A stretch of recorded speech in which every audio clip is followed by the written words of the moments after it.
ربي يا رحمن يا مبدع الأكوان يا ربي يا رحمن.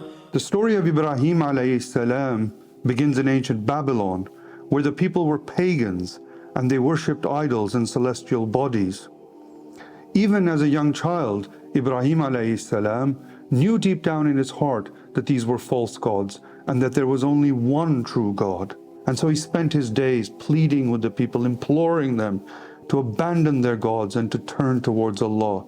His own father, he pleaded with his father to turn towards Allah, but to no avail. No one heeded his call. In fact, the people built a great pyre, lit it on fire, and threw Ibrahim alayhi salam into it.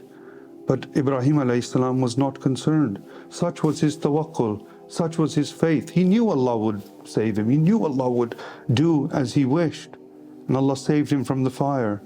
And with that renewed strength, that iman, that tawakkul, he left Babylon and he headed west.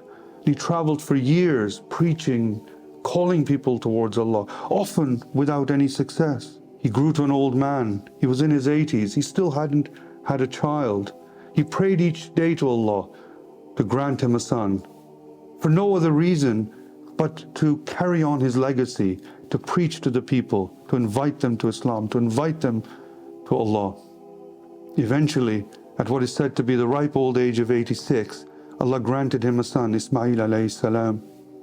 But no sooner had he done so, that he commanded Ibrahim alayhi salam to take the child and its mother and to abandon them in the desert.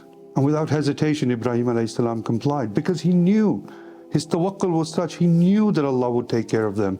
If that was Allah's will, then he would comply, and he did so.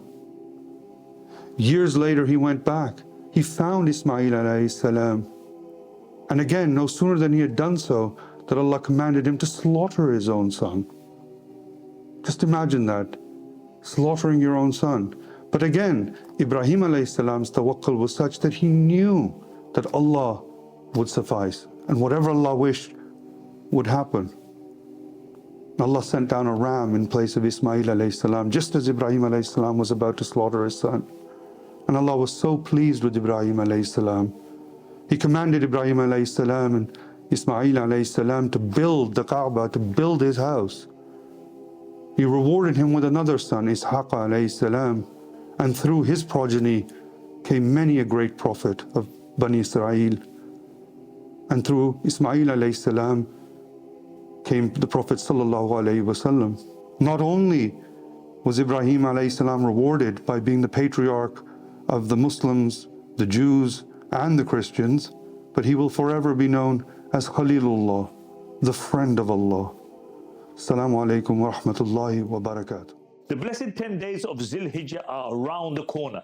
What will you do to make the most of it? Here at Suffa Relief, we are providing you with the opportunity to make the most of these 10 days by serving the most needy of this ummah. We will make it even easier for you by giving you the option to automate your donation for each of the 10 blessed days of Hijjah, so you don't have to miss out on any reward at all. To donate or to set up an automated donation, please click the link below.